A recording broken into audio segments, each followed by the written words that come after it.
Welcome to Jetpack America, the world's most experienced jetpack training facility, where more than 15,000 first-time pilots have experienced the wonders of personal flight. Our jetpack system is comprised of a carbon fiber jetpack and an industrial 40-foot hose that attaches to either a self-contained boat unit, also known as the pod, or to a standard jet ski, which acts as the power source for the jetpack. The engine pumps up to 1,000 gallons of water per minute up the hose to the pack to provide the propulsion to get you into the air.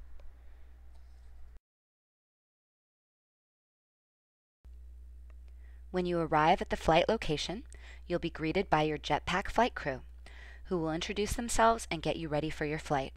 The first step will be to get you fitted for a wetsuit, which they'll help you into.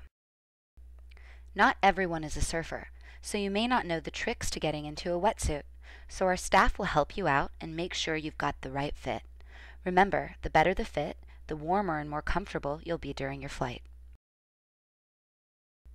Once you're in your wetsuit, you'll get your life vest, which will be tightened up so it's snug, but not constricting.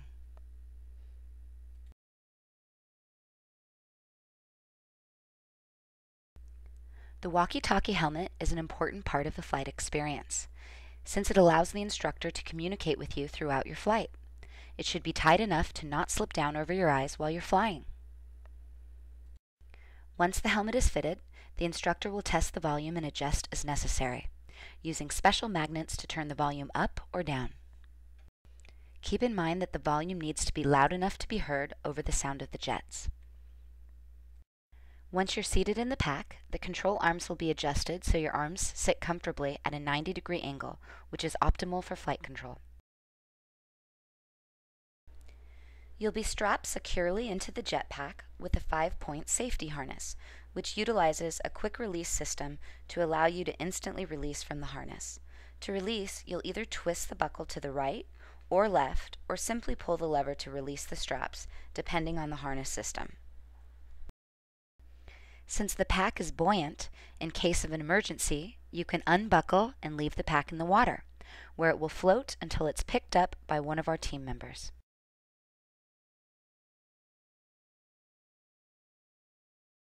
To start your flight, you'll walk out to chest-deep water and turn so you're parallel to the beach to allow the instructor to get a good profile view. At that point, you'll want both hands on the control arms and both arms at shoulder level, which we call neutral or starting position. At some locations, you may be starting from the boat, so you'll take a big step into the water while you'll start your flight. Don't worry though, the pack and the life vest will float you right to the surface after you jump in. When you jump into the water, be sure to keep your hands on the control arms and keep the arms at shoulder level. If you drop the control arms, the pack will naturally push you forward. If you try to doggy paddle, it is very difficult to get upright, so all you want to do is raise the control arms and bicycle kick with your legs. Notice the difference between a swim kick and a bicycle kick. The bicycle kick pulls your torso up out of the water, while the swim kick simply pushes you forward. To ensure you're comfortable in the water and you're able to get yourself upright in the pack, we'll often do a quick swim test, where we'll have you let go of the control arms to see how the pack pushes you forward. To get your face back out of the water, you simply need to grab the control arms, raise your arms to shoulder level, and do a bicycle kick with your legs. Another way to get upright in the water is to grab the control arms and roll to the right or left, which will bring you to a sitting position in the pack.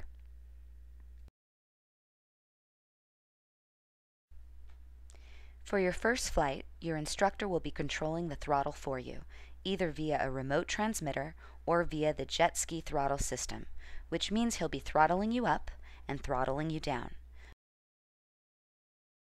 By taking the throttle out of the equation for your first flight, you're able to focus on learning the fundamentals of steering and flight control, and you're able to do more advanced maneuvers, since the instructor can quickly throttle you down if you get into trouble. After the engine is started, your instructor will talk to you through your walkie-talkie helmet and slowly increase the throttle to get you started. On an upcoming flight, you may be eligible to take throttle control. For your first flight, though, just focus on learning the fundamentals and having fun. Once the engine is started, you'll want the bottom of the control arms right at water level, and as the instructor throttles you up, you'll slowly bring the control arms down together, keeping them level and right above the surface of the water. If one of the control arms drops, it will force you into a sharp turn toward the pod, and the instructor will have to throttle you down to prevent possible impact. The most important thing with initial movement is keeping the control arms level. If you let the control arms drop below the surface of the water, it's going to bring your head underwater. Alternatively, if you raise the control arms too high above the water, you won't be able to gain forward momentum, which is very unstable. Once you understand the basics of getting started, you can get into the air very quickly. You can see the proper starting sequence here, with the arms level, slowly coming down together as the throttle is increased.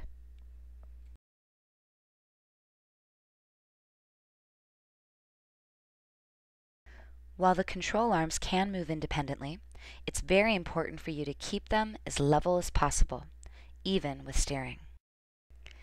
To turn the jetpack, you'll want to keep the control arms level, and simply look and lean in the direction you want to turn. It only takes a very subtle movement to steer the jetpack. Once you get to about waist level, you can practice steering by looking left and right. It is important to note that when you make a turn, you need to correct out of it to avoid turning too sharply and coming back toward the pod. If you find yourself turning one direction on initial startup, you can raise that control arm to get yourself back on a straight line. Keeping yourself going straight is the best way to get yourself started.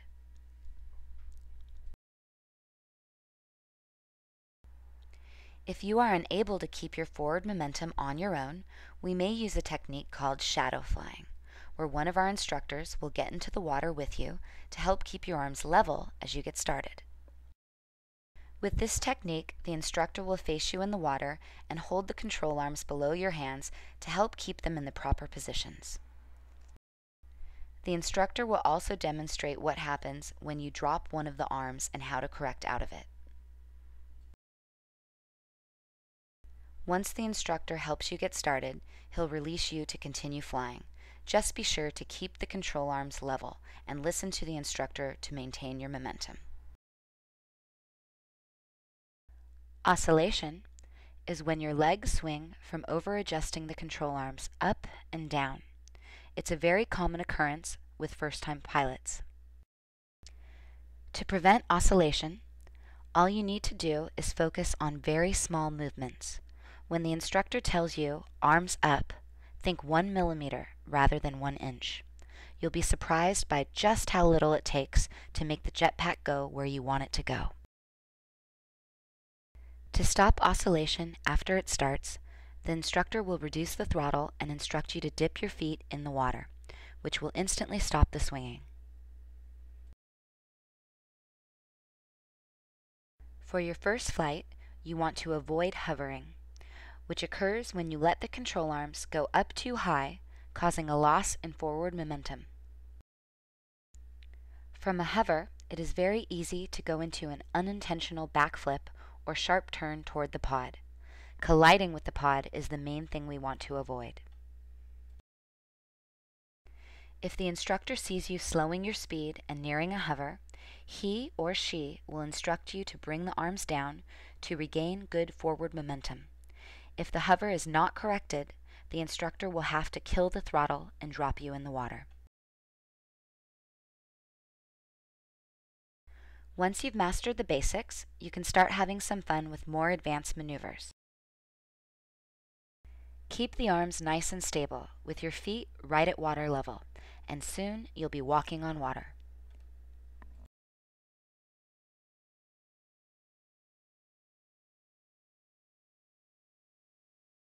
Climb the invisible staircase as the instructor throttles you up to do a perfect stairway to heaven.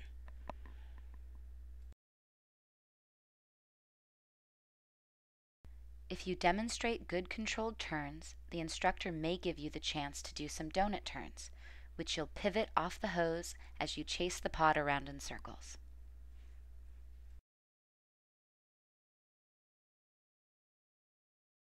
An underwater submarine is one of our most popular and exciting tricks.